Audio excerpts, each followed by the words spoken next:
Hey everybody, it's Finn here, joined by the great, the only, the best Matt that somehow dropped one of the T's from his name. Mat Piscatella, how you doing today? What's going on, Fane? Good to hang out again. It's been a long time since we chatted on one of these here deals, so I'm really It has been, and you know what? Many things have changed since then, but one thing that hasn't changed is just how much joy talking to you brings. You're just a oh good that's dude. same right back at you when we're not bogarting Greg Miller out of getting his last roast beef sandwich at E3. Other than that, I think we're fine individuals That is one of having my a fine favorite stories. conversation. Yeah. What was it? It was the one E3 I got to go to before it all died, and we were just grabbing lunch because we just wanted to have a nice chat. And yeah, Greg Miller was behind us and ended up leaving because the line was too long, and then that place shut down before he got a chance to go back. He loved Lowry's Carvery, and I still feel bad about it. One of these days, they're going to get a big old Lowry's Carvery delivery at Kind of Funny, but not today. One of these days, though. But yeah, so like I want to start because not everyone might know who you are. Not everyone's terminally online. So why don't we give a brief elevator pitch of the Matt Piscatella experience? Wow. God, I'm envious of those people. You don't know how good Right. you have it. Well, my name's Matt. I cover video games for Circana, which is formerly the NPD group. Been doing that about 10 years, digging into video games primarily for retailers and publishers, but I do chat online to try to help people get their heads around what's going on the business side of video games. Before that, I spent a bunch of years at Warner Brothers Games, and before that, Activision Blizzard, and then Activision before that, going way back to 2005. So I've been in the video game world for 20 something years now, which is kind of wild. Doing business stuff. Now, what I'm curious about is I've been liking asking people their origins. Like, yeah, you might have entered the gaming business for work about 20 plus years ago, but what is your history? What is your start with gaming? Did it start when you got the job? Like, did you stumble into that side of like that sector, or were you a gamer prior to that? Yeah, well, the first game I played was Pong in a bar in San Jose when I was like 3 years old. It was around 1976 or so. I remember that. I don't think I was actually playing. I think my mom just put me on the stool. By the way, it was the 70s, and yeah, your Yeah. mom just would take you into a bar at the time, and I'm sure the ball was just going back and forth. But I remember it. I still remember it now, and was kind of a lifelong video game lover since then. But then Pitfall came around. I had an Atari 2600, and I loved Pitfall and River Raid and Kaboom. And I said, man, I want to work at Activision one day because I just loved all of those games and played the hell out of them. As a real young kid, got the patches like the River Raid patch and the Kaboom patch. Anyways, fast forward a long time. I'm working for a company called IRI doing analysis of dog food sales uh, in Vernon, California, which was the meat plant, by the way, for dog food, which wasn't the most pleasant environment. Let's put it that way. Anyways, I got a call and said, "Hey, Activision wants you to take a half pay cut and 2 level downgrade to go work for them." And I said yes. And then that's the story since. So, but yeah, video games was always kind of a huge part growing up. Bounced around a lot as a kid. Bounced around between divorced parents and grandparents, and video games is always like the safe space and kind of where I just kind of lived in my head. So being able to do it for a job, I'm sure that young kid in me would have been pretty happy with that. And also, I mean, knock on wood, 20 years, 20 plus years is a fantastic tenure in this industry, especially what doing what you do, because the business side of things can seem so simple to people, especially when you're online. People can be so confident about what they think because of their knowledge pool, but then someone like you comes in and just hits you with a line of information that you wouldn't have even thought of, right? Like, and I've always appreciated that about you. You've done that for ever since I've known you, and it's awesome. But I gotta ask, how do you balance that aspect of your life? Like, because I know you want to educate people, like for their own good, not, but just because they seem to want to know, and you have the knowledge. But there's always people that toxic. You know, it's the social media. How do you balance that with your own sanity? Yeah, I mean, I don't even have any like line items in my bonus plan or anything or performance review that has anything to do with social media. I actually do this for fun, which I don't know, man. Maybe I it's a problem, Fun but asterisk. when I was a kid, like trying to learn anything about video games, like even what was coming out was really difficult. You get a magazine once in a while, but other than that, like you would wait to hear it from some kid on the playground or something, right? And so I was always super curious about how it all worked. And, growing up, there was no information about how the business side of it worked or, how it, and, maybe I was a weird kid, but I was really kind of into that idea of how everything moved and how things were sold and all that stuff. And so, like, I think about, now if there's, people trying to like understand this business, not just from game making and how to play games, but like how the business side of it works. Like there's very little good information out there about it. There's a little bit, but it's tough. And if I can provide some perspective, I like to do that for those people who are genuinely curious and want to know how the sausage is made. And yeah, you're right. Like there's always those people that want to push some agenda or, want to make money on engagement or something, whatever.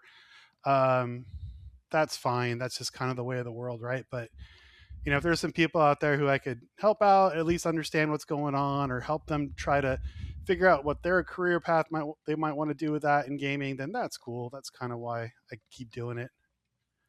Now, like, at what moment did you realize that what you say, even something a flippant comment, like, can get latched onto and become talking points for podcasts large and small, or just media entities?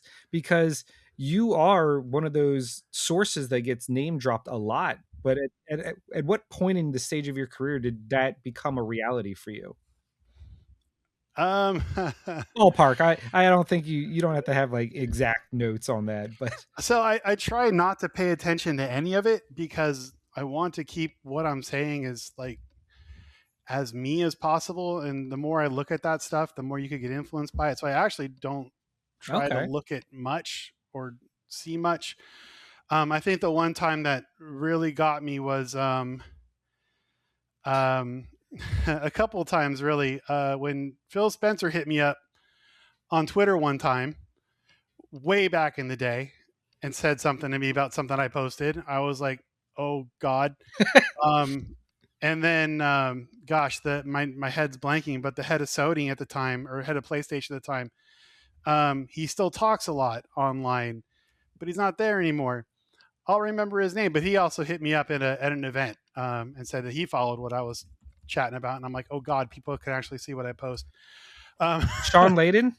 yeah, Sean Layden. Okay. I chatted with him at an event once, and I was like, wow, okay, that's crazy. He probably doesn't remember that, but I do. But yeah, so that's.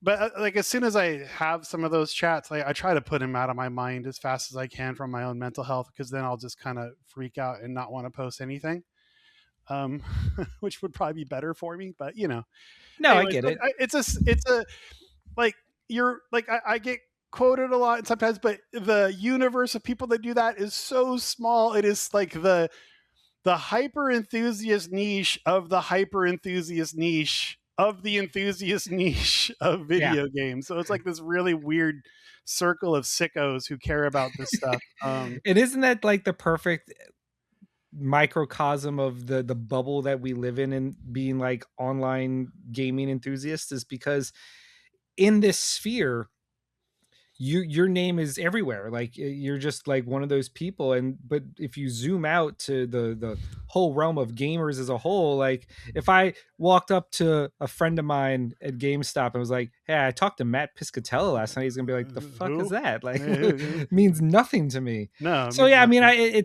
it's interesting when you put it in that perspective, because it's sometimes hard to remember that. Oh yeah, like or I'll go to like some friend's house and they have high school age kids, and they're huge gamers, and like they have no clue that I know anything about games. They're like, "Do you play games?" Like, oh, kind of. No, And here they and try there. to explain to me how to play whatever they're playing. It's like, oh, that's cool. So, but yeah, it's a really weird thing, being well known in such a small community. But But you know that's what? cool. I mean, if people are interested, that's great. And if they're not interested, that's probably better for them. But it also just helps, like, that you're just a good dude, you know? Oh, And that's I feel very like kind. it's all not even jokes aside, but like just putting aside the fact that I know you, the fact that you are a good person, especially in this world we live in now, where rage baiting and engagement baiting for clicks and just being a jerk online can be better for your growth. It's refreshing to just have someone so in the industry also just not have that stigma on them. So it's not even a question. Well, It's just a comment on that's you. that's very kind. I really appreciate that. I try. But wait, though, if I ever get rid of this job, then you never know. I might have to go that way. Got to build. I can't wait to be the first subscriber to your Oh, dedicated YouTube channel. You're just gonna be a kick YouTube streamer. thumbnails of me going, Yeah, yeah, I don't. But no, it's very kind. I really appreciate that. I try. Sometimes it's hard because people can be a little aggressive or just mean. But I try. yeah. What are you I gonna do? can't wait for your first video to be like, is Circana woke? God. Uh, Oh, it's sad that that could be a real thing. That's the worst part of it. well, I mean, that happened. Uh, Did it really? that happened with a Sony first party title that I said was selling okay. Uh, I got caught Not up in great, some of not that for a bad, just while. okay. You know? I said it was doing well because Yeah, it was doing well, and that I got caught up into some of that right wing or the real extreme kind of you rage love bait this. kind of place. Hey, but I am a white dude, and so I got off a lot better than some other people are from That that is crowd. sadly very true. Yep. Um, for you as a gamer, I know like you started with Pong, went to the Atari. What would you say is one of the more defining games of your childhood? Oh wow. Oh god, that's good. Defining. Well, okay, at different levels, right? Like Yeah. very early on, it was Pitfall. Hmm. Later on, it was Doom. When I was Nice. like a teenager, so I had a girlfriend at the time. I was like in 10th grade or something, or 11th grade. I don't know, something like that. And her dad got a computer and he had Doom. And so I would go over to her house and just Just to play play. Doom. She eventually broke up with me, which good for her. But really, like, and maybe that makes me a terrible person. But I was like, sure, I'll come over, and then I would just go like figure out a way to go play Doom for a while. um, but then later on, like Blades of Steel, that was a huge game on the NES. Yeah. I played a lot with some buddies. Contra is another huge game early on, and then later like Return to Castle Wolfenstein. When I got a little bit older, like those are like just kind of the biggest games. Of the earlier days that I really kind of latched onto and played the hell out of. And kind of growing up, didn't have a lot of money at all. Couldn't afford I couldn't afford an N64 or a SNES or anything. So basically, like early on, I was like, well, I'm going to go to school. I'm going to get an MBA. I'm going to figure out a way to make money so I could buy any video game thing I wanted, which eventually I was able to do There you go. because whatever. But that's just kind of all I wanted to do when I was a kid. That's awesome. Yeah, like for me, my Pong moment was when my parents my uncle bought me a Nintendo when I was 3 and playing Mario. And you said it about the 70s, but it's also true about the 80s. My dad, when I was a kid, his job was he was the manager of a very famous New Orleans bar called Fat Harry's. Oh, And sometimes before school, I would have to go with him while he helped set up and like open for the other people.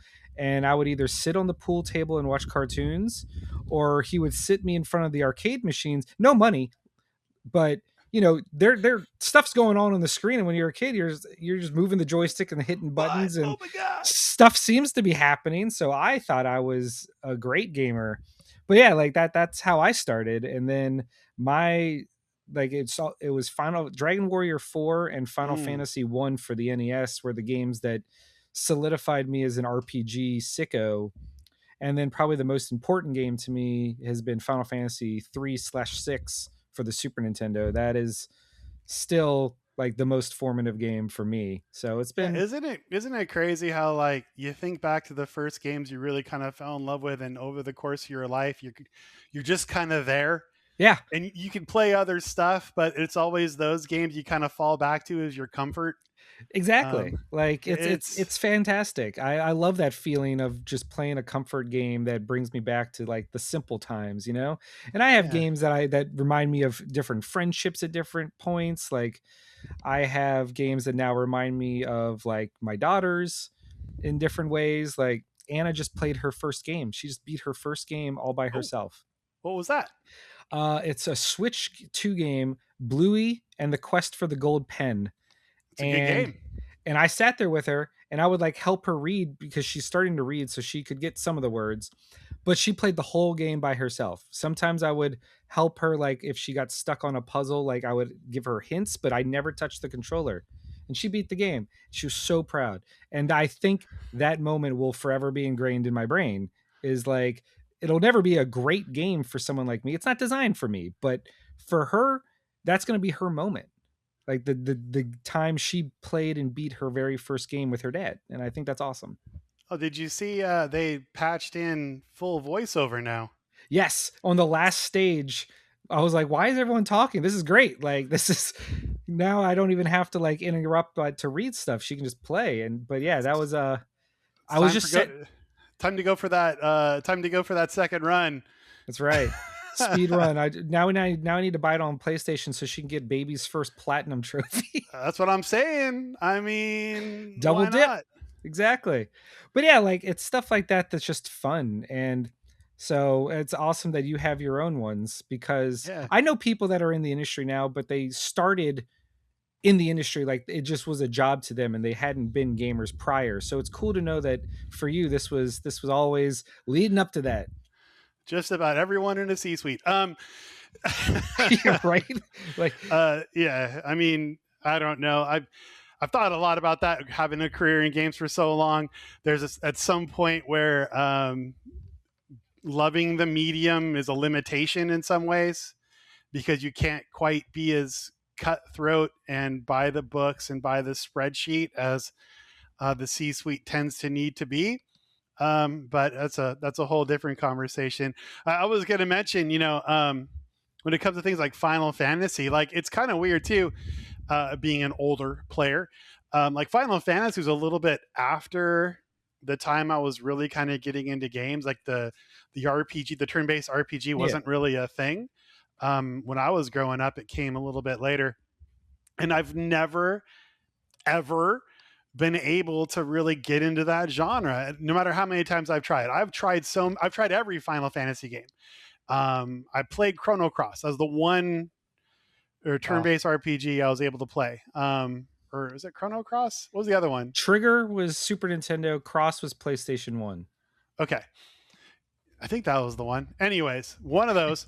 And other than that, like I have never been able to get into the turn-based RPGs. It's kind of weird how your brain forms when it comes to gaming as well. Like because you find the things you love, and you find the things that kind of make you want to dig in deeper and figure out how the systems work, and it can be very different for everybody. It's kind of what makes gaming so cool now. Like everyone, or a lot of folks like to say that, oh, gaming was better when back in the day, but like there's never been a wider variety of games and game Right. types than there is today, or different ways of playing, and all of that stuff. And that's kind of what makes this current moment in gaming so fun, despite a lot of Everything the really surrounding it. bad news around it right now. Like it's really cool because with the explosion of the indie industry and the accessibility of the tools needed to make games, there's more games available than ever before. That's always like a double-edged sword because it's so much harder for a game to break out and hit success But it's like you said, it's also just depressing because the more games there are, the more studios there are, and the less there's still just the same amount of funding that has to stretch across Yeah. everybody. And people keep saying like the indies are going to save AAA gaming, but I mean the funding still has to come from somewhere, and it's rough out there. And my heart breaks. And it's not even just the developers. It's like you said, it's all aspects of the industry get spiderwebbed, right? Like it's like a crack Mm-hmm. on the windshield. It might be a studio closing, but that spreads, and so enough of those happen, and then the PR companies can't justify all their uh, employees because they don't have as many clients, and same with marketing, same with the journalists. Like how many Yeah. like websites that we know of that have disappeared from the ether or been eaten up by private equity, and just yeah, I'm trying not to Yeah. focus on that aspect of No, stuff, but it's just sad. well, and like the PlayStation decided to walk away from physical media and Well, that's going to for have some new games in January ramifications. 28, right? Like that's been super painful for a lot of people who love that part of gaming, like the Yeah, collection, right? Like behind you, that collection is like it's kind of part of you, right? And it's in a way, this is PlayStation saying that that doesn't matter to us anymore, like, right? And there's yeah, a real emotional bond there for a lot of people that I really empathize with and understand, despite knowing the numbers, right? you're right.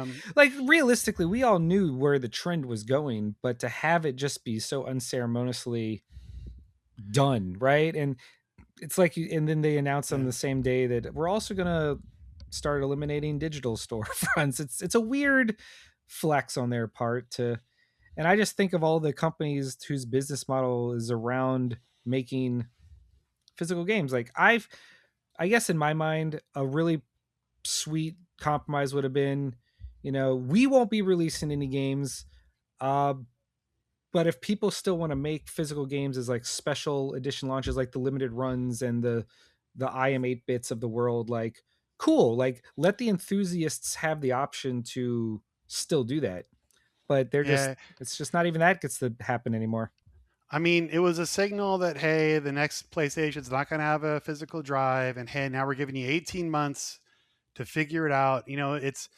It's just, but you're right. It's the ancillary that really kind of no one's thinking about, that really hurts. Like starting in video games 20 years ago, there was no digital market, right? Like Yeah. everything was a disc. When I started working at Activision, it was on a huge floor at 3100 Ocean Park in Santa Monica, like the big building you see on every bad Activision news where they show the building. That building hasn't actually been, hasn't had people in it in like 7 years now, but whatever. It still goes up on the websites. Anyways, that whole first floor was just customer support people for physical media. Like there were hundreds of people involved in making sure everything, disc went out and packaged good went out. And over time, that's gotten smaller and smaller. Now, like the groups, like back in the day, like 2010, even 2009, 2010, there was one person that did digital, everything digital. One guy at Warner, he was like in the corner. He had like a cube in the corner. He's like, it's the digital guy. Whatever, he's fine. And everyone else was focused on physical. And now, of course, like it's the exact opposite, where you might have one or two people that are, or smaller groups managing the physical business for publishers. I had one good friend who's been in publishing a long time. Uh, like after this news broke out, they like texted me and say, "Well, at least I know when my job expiration date is." Yeah, I And mean, it's that's like, crazy. and like that's caught up in all this too. Like people going, "Okay, well, in 18 months, I'm not going to have a job because of this decision," and it's heartbreaking. Like so much Yeah, has been lately. Like the people who live and breathe to make these games happen for people are also being told that they're not needed, and that's really tough, man. It's tough for me. it I've is. been kind of torn up about it for a couple of weeks, not just because of what that means for players. Like players are being told that if we lose you, it's fine. We've Yeah, we'll make it up determined that somewhere else. you're not worth it, right? Or the Yeah. people that have bad internet connections, or the people that won't be able to go digital, or the people who aren't as wealthy as others and need to wait for console prices to come down or to buy used games to participate Or to in even use the gaming. They're being library. told that they don't matter, right? And Yeah. that's an emotional thing for a lot of people who love games. And then on top of that, you have all of um, the other things that happen when that decision's made. It's and you're right to have it done in a memo or on a post on the website that had like what 5 paragraphs, and it was just Yeah. like, we're done. See it. It Yeah. was tough. That was a tough one. So and to go to like the uh the concept, and I know you probably have more insight to it, but I don't understand from my perspective. You look at places like Larian or Nintendo or Capcom or Square, and how obviously it tends to skew Japanese, but they retain their teams and the quality across games reflects that. And then here in the West, we just have this mentality of we shipped, and whether it's good, bad, or mediocre, it's time for layoffs. And it's like, how can you continue to make great games if you start from scratch every time? And we just have this brain drain of talent. And what's your take on that? Like, why do you think that is, besides the obvious of shareholder value and perpetual growth? Right. I mean, super complex challenge, right? And no matter what we talk about, it's only going to be a small fraction of the overall challenge. I think what it boils down to in my head is that in 2020 and 2021, we got everyone who wanted to play video games playing as much of them as they wanted, spending as much as they wanted, right? We went from an industry that had been experiencing decades of either slower or very quick growth every year, more or less, a pretty consistent growth trajectory for decades, all of a sudden see a ceiling. This is the total number of players who want to play. This is the absolute total hours they'd want to spend. This is how much they'd want to spend in dollars. And that was it because there was nothing else to do, right? And so we've had to adjust as an industry from this growth mindset to one of, okay, the market is the market, and now you're playing the share game, right? You're like trying to fight for more share of the pie in an industry where you have not quite exponential growth in the number of games coming out every year, but that line keeps going up because, like you mentioned, the tools are getting easier for people to make games. So more and more games are coming out to a market that is not growing. So you're fighting for those dollars in a world where you also have Fortnite, Minecraft, and Roblox, which are these massive behemoths where, 25 to 35% or more of everyone who turns on their PlayStation will play one of those games, at least one of those games at least once. It's this incredible crunch, right? And, Yeah. and when your target is right, you have to show growth on the P&L, you have to show more profitability, in order to not only get investment from external sources but internal. It all breaks down, and you do what you have to do to make the budget work, right? And how do you fix that? How do you fix that in a world of the big live service games, of more and more games coming out every year, of more people's attention being diverted to other places? I mean, I Yeah. think that's what it boils down to, is that we hit that ceiling on audience size and scale, and we haven't, as an industry, been able to adjust to the fact that, it's not the growth market it used to be. A long-winded answer for me to No, say that it's a big squeeze. that's well, it's the dawn is breaking because soon we'll be having a billion players a day. Okay. Yeah, yeah. No, but to, I just, oh man. I do have. Where do you think this started? Like the concept of the shareholder. When did? Because it didn't always used to be that way. Is there like a an event horizon where that became the normal model for these big companies? Do you? I feel you would have a better idea of that than me. I don't know. It's always seemed that way to me. Um, it wasn't as forward in the public conversation or consciousness. But even if you go all the way back to the 2600, almost bankrupting Warner Brothers or whatever at the time, like there's always been that sense to it of um, you know, as any business, it's a business designed to drive return for investors, right? That's easier to do and easier to lose focus on when you're showing growth every year as a market, right? And you have Right. these big hits that come out, and every year there's another big hit, and everyone gets excited about that. And then, but when you're in a market like we are today, where Fortnite's been around 10 years, Minecraft's been around more than 10 years, Roblox has been around, Yeah. get going on that long, um, if not already there. Uh, like the big hits, even the biggest hit outside of GTA, even the biggest hit fails to compare to the engagement something like Fortnite gets, right? Yeah. And so it's harder to find the excitement. So the focus comes more on like the financial side of it, because everyone's trying to understand why there's so much chaos in the market, right? Like, I don't know. So I don't know if there was ever a time that it was different, because I remember I was my just very thinking like you think of the biggest companies, right? And you think like EA, and then you remember the stories of when they first started. And it was just a couple dudes who uh, started a company, but like at a certain point, they had to become the EA we know.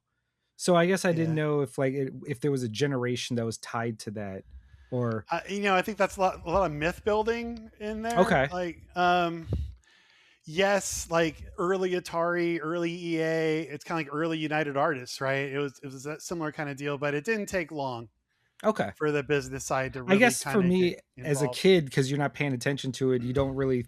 It didn't become a thing until more recently. So I guess that's just rose-colored glasses and ignorance on my part. Uh, uh, I mean, it probably wasn't as forward as it is today, but like in Fiscal 7, when I was at Activision, we had a bunch of cuts because a couple of the games didn't hit. Like, Yeah, it's always just kind of been that kind of world in my head for 20 years, but that's fair. perhaps before that it was different. But that was a young lad as well, and there wasn't a lot of information, and surely was not much reporting around the No, not a business lot of side of video games transparency. back then. No.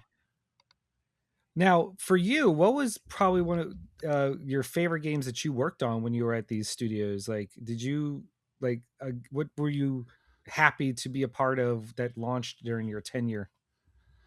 Oh man, like, um I think the one that sticks out, I don't know if you remember it, but the big toys to life craze, right? Like Oh yeah, Skylanders and Disney Skylanders and Infinity. yep. We had one called Lego Dimensions. I don't know if you've familiar with that one. You got it somewhere? All right. Keep talking. Okay. We we had one called Lego Dimensions, that we all worked so hard on to make happen. Let's see. There it is. Oh, the Wonder Woman one. Okay. I've Yeah. got a whole box right here of all the expansions I bought unopened because I wanted to play with my daughter when she got old enough. Um, I've got. I mean, hold on. This is crazy. Oh I had no idea that was part of you. I can yeah. do this. Hold on. Do. Let's see. Look at all Oh my those Lego gosh, dude, you really dimensions. do have a whole box there. Yeah, it's What crazy. in the I love what it. in the world? Yeah. What can I say, baby? I'm a big fan of Piscatella's work. You know. Oh man, yeah. Well, we started working on that. It was a small like task force team, and I was on the hook for all the forecasting and demand planning for that thing, and it was the biggest challenge ever because we were working with Lego, and Lego has long lead times. Every minute of Lego's lines are planned out for years. Like, Oh they do wow. not waste any time on their lines because they have so few of them, and demand is so strong. So we were building out 6-year plans, including, all those drops over time, over and over again, new drops. And then we had to go out and talk to all of these IP holders, which you don't get in one game. We were talking to Paramount, we were talking to Valve. We got Valve to give us Portal to I put in remember the, Portal. Yeah. you know what I mean? And the Simpsons were in there, and Ghostbusters and Scooby Doo and all the DC stuff, like everything you could think of. ET was in the thing, and we had all these people so excited to be part of this that everyone signed up. The negotiations were generally like really smooth, just because people were so excited about the project. But we came out too late. We came out at a high price point because it's Lego, and what are you going to do? And we kind of just missed the bus on it. Unfortunately, we didn't have a lot of room on the price because it was Lego, and Lego's Yeah. expensive. But that's the one I'm most proud of. It almost killed me, literally, because I was having chest pains and losing Oh hair by the no. end of that. Because what we were doing is basically I was doing like my full time job for Warner Publishing, but then on the weekends I was working full time trying to get Dimensions done. So Right. I was crunching, as much as a planner can crunch. I was crunching because I was working like 7 days a week trying to get Dimensions, like all the planning done for that, so we can make sure we had the right pieces in the right place, and the getting all the pick, pack, and ship figured out, and trying to figure out store allocations, because we're sending hundreds and hundreds of units of different things to retail. It was, and we were planning out by the store in some cases for 3 years. Like it was an incredibly complex thing, but that was one I think I was most proud of. Well, for what it's worth, the game was so much fun. Like, even though I never opened up a lot of the expansions, I still had all the base stuff, like the initial launch items, and it was so much fun. Like building that portal, the act of putting the little minifig on there and then transporting into the game. Like, I do feel that I wish it had come out at a time when it could have been embraced properly, because it was objectively the more fun game, Yeah, because Lego games are inherently fun even now, and they were back then too. So it had all the makings, but it's just like too you late. said, sometimes you can't control the uh the environment that you launch in. It was just, we were just too late, man. But everyone's so excited, and I wish there was a way that could have figured out a way to make that game playable without the figures, kind of like what Starlink did, that old Ubisoft Yeah, I Toys to remember Life that with the one. spaceships. They eventually figured out a way to make that playable without the toys. I wish that had been built into the planning so we could still have that game without the toys. But I mean, at the time, everyone was so excited about having that product with the toys that, the fail state wasn't really considered an option because of the scale of the bet. Yeah. But yeah, anyways, that was a really fun one.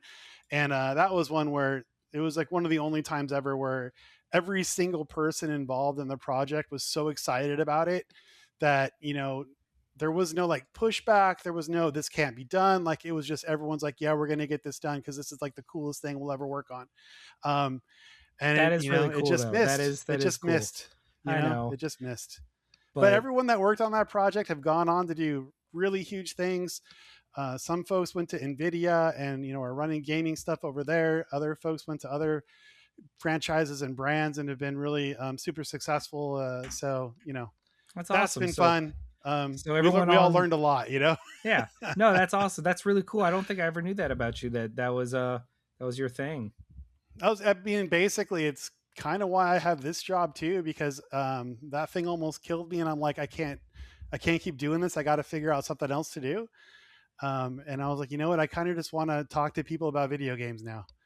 Uh, Nice. I don't want to No, be on the hook for trying to figure out 6 years of planning and hundreds of millions of dollars and hundreds of jobs go away if I screw up. I was yeah, I like, I can don't imagine want it's a this lot of pressure. pressure. Yeah, I Dang. don't want this pressure anymore. So kind of Now, led me here in a lot of ways. that's all. I was gonna say that's awesome, but it's just awesome to learn that about you. Not awesome that you had a super stressful job that almost killed you. But Video I games, the super stressful woo. job that almost kills you, but you still do it because you kind of love it. Yep. I mean, I I I when I worked in PR, I was paid so little to live off of, but I was doing it because I love it, and I was with someone that could, cover some of the bills that my job wasn't going to be taken care of. But it is like, but there's just something about the industry that keeps drawing people in. It's even as abusive as it can be. Right? It's like a good and a bad thing, right? Because people sacrifice so much. Generally, like no matter who you talk to, you can talk to people in all areas of gaming, and people are like, yeah, I took this gig at a low rate and I crunched or whatever because I just love doing it. Um, in that respect, it's like inspiring in a way, but on the other hand, like a lot of companies take Advantage of that. real advantage of that. Yeah. With some really nasty practices from some of those folks who don't really care about games but happen to be in a C-suite. You know what I mean? Yeah. Exactly. Um, it's unfortunate that side of it, but when you're in the trenches working with the other people trying to make a game happen, like that can be Really, really cool. Other than, you want to make sure people should be able to have job security and be able to pay rent. Those would be nice things, but Yeah. that's not where we're at in this industry in 2026, apparently. No. Um, what would you say is one of the more interesting things you learned in the early days of being an NPD? Like, were there any preconceived notions you had going into that job that you were like, oh, when like the actual business data was laid up in front of you? Well, I've been working with that data since very early on when I was at Activision. So I've been working with the data for like 10 years. And by the time I Okay. took this job, I was actually managing all of the business intelligence for Activision, which included stuff like the NPD data. So I've been working with it for a while. I think one of the earlier things I picked up on that was surprising was how um, normalized demand is. And what I mean by that is um, normalized meaning that when you get enough people together in a statistical way, their purchasing patterns will become recognizable and predictable. Hmm. So, meaning that with a big enough sample, you can predict what's going to happen based on things like price changes, um, different types of promotional activities, and that kind of thing. So understanding how that worked was like the biggest eye opener early on, because like if you're not in the data, you go, well, this game came out, and so there's going to sell this many, and it's like, well, no, it's actually going to do this, and it's in a pretty narrow range. But what's happened lately, and that was the case for a long time. But what's happened lately with the advent of digital and with what we're seeing in particular right now with these rising prices in consoles and games and all that is all those models are breaking. So Yeah. all of the things we thought we knew about demand and price and all of the stuff in gaming, it's all kind of falling apart because the models are changing right now. Subscription, or now consoles reaching $1,000 potentially. Like, what is that going to mean? And we don't really know. We have ideas. We have estimates. We have like it could be in this range, but no one really knows. And so that's been kind of like the big challenge lately. But early on, like when it was just physical games and you had three consoles, like it was really fun to kind of understand how all those things work together and be able to kind of see the future in terms of where things were going. But that's all broken now. Yeah. Now you're basically meteorologists. You're like, you're It's just just I talk to clients a lot, and we have all types of forecasting, reporting products, and everything. And I'll put a forecast down. And they'll say like, okay, explain to me the assumptions behind this change compared to what it was last time. And I just go, look, man, like RAM. I don't know, gesticulate. like, Yeah, like like this AI. is this is just our best. This is my best guess right now. It's not quite dartboard, but Dartboard adjacent. it's dartboard adjacent, man. It's just like I think this is what might happen, but like we're kind of getting out of forecasting and into prophecy right now, given some of the changes we're happening in the market, and that's not good for anybody because that brings uncertainty, that brings risk aversion, and that brings some of the things you're looking at in terms of what's going on with the big platform holders right now. It's Dang. challenging. I do. Not as much as you, but I know. What about Now, hey? What about you when you started up in PR? Like, because yeah. that's not a world I'm super familiar with. Okay. How different was it versus your expectations when you started really So kind of getting in there?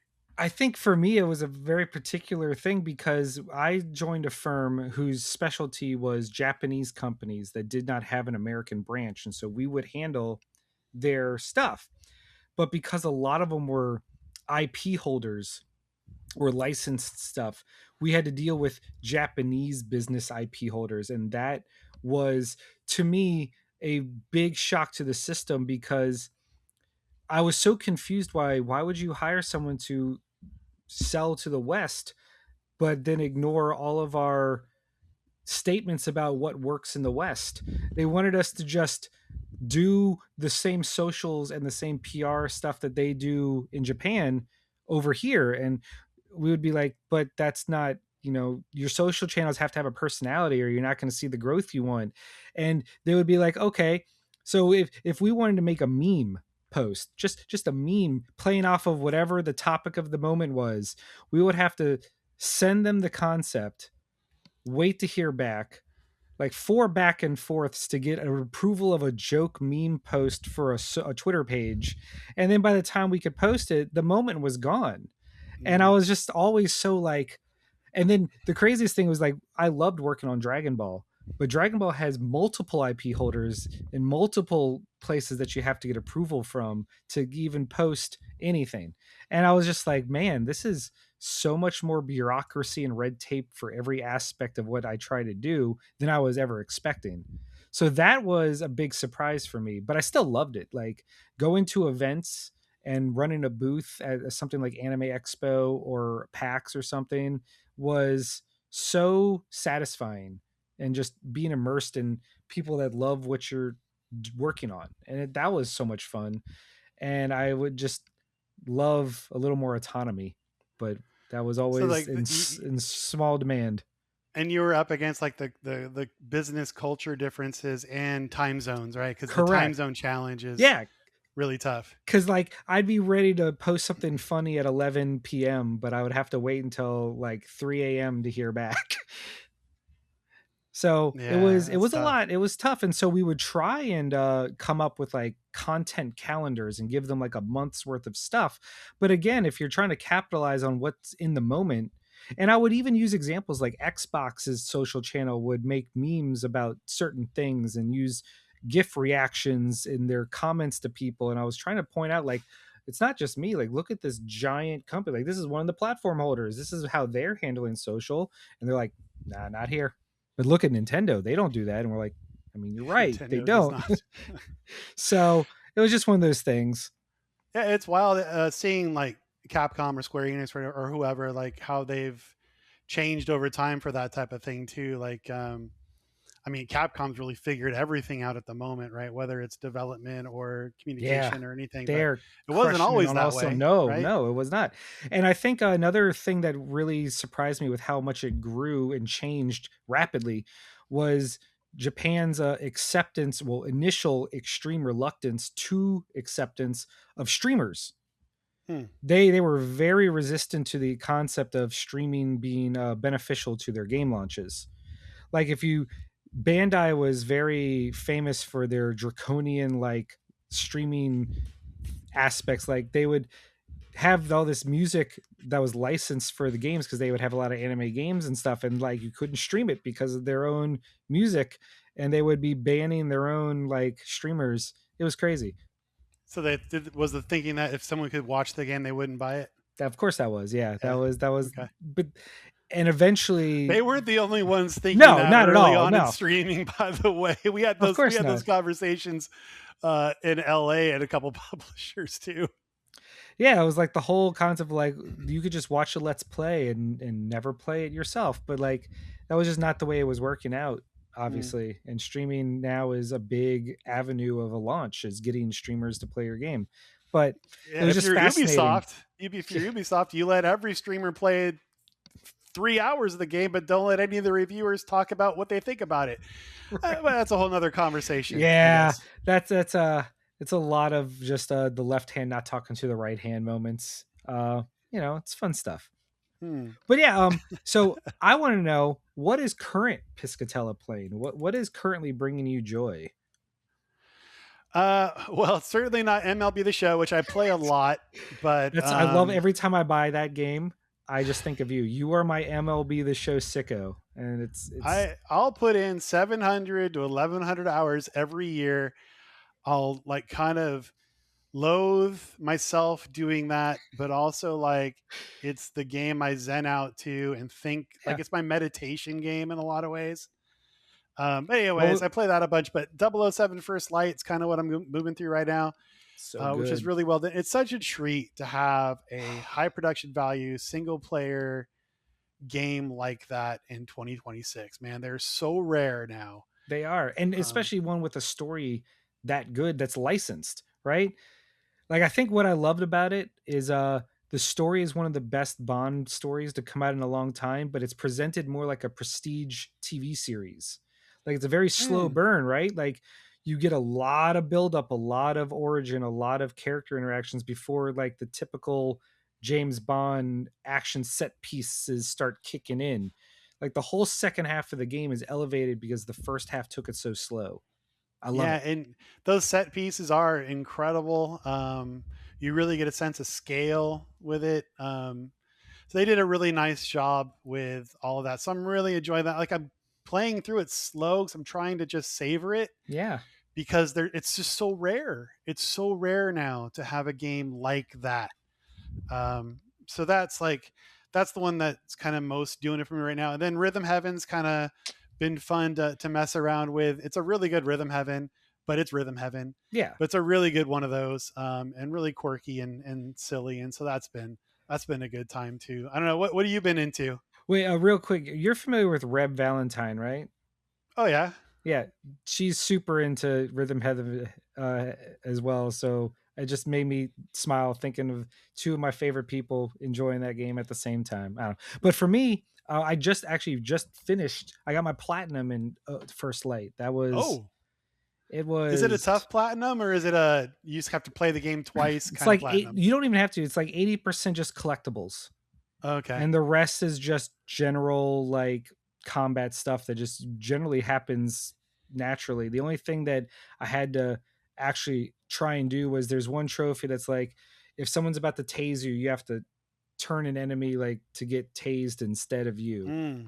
And that There's was not like many places where that no. happens. But because of the way the game's checkpoint system is, you can just go back to any particular combat encounter like that. So Oh, so it I wasn't just a frustrating platinum. not at all. Like it was a very satisfying one. Like there was a couple things I missed, and I had to pull up a YouTube guide that was like, "This is where that one is," and I would just go to that particular checkpoint and grab it and be done. It was very nice because I got to just enjoy the game and not stress about, oh, I have to do this, this, and this to get my trophy. I got to just play the game and enjoy the game, and because I want to explore every nook and cranny anyway, most of the collectibles found me. So it was just fun. I enjoyed That's it. good. Yeah, I've been 007's. It's like the first action-ish kind of game like that I'm playing a lot on the Portal as well as the PS5 because I picked up Walmart was doing $100 deal on the earbuds Oh, that nice. go with the Portal. I forgot Yeah. what they're called. Like, but they're $200 usually. Which what are you doing? $200? But they were on sale for 100. So I grabbed those to do that with the Portal, and the remote streamings worked really well with that game. For some reason, it's I don't notice any particular lag at all with that game, so I've been enjoying that.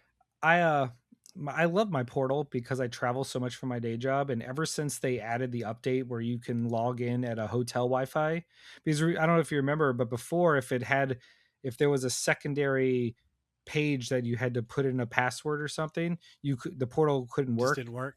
It had Mm. to be like a direct just Wi-Fi password setup. But once they added the feature that you could use it at a hotel room or anywhere that required a login page, it's been great. I travel with that or a Switch or my Steam Deck, depending on what game I'm playing at the time. Mm-hmm. And it just means that I'm always able to enjoy something on the road or on the plane or in the hotel room when I'm not doing anything.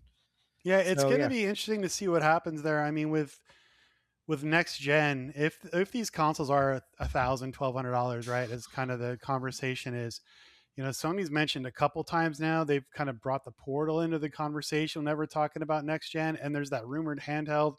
You kind of wonder, if a Portal like device is going to be their lower entry point option for next gen.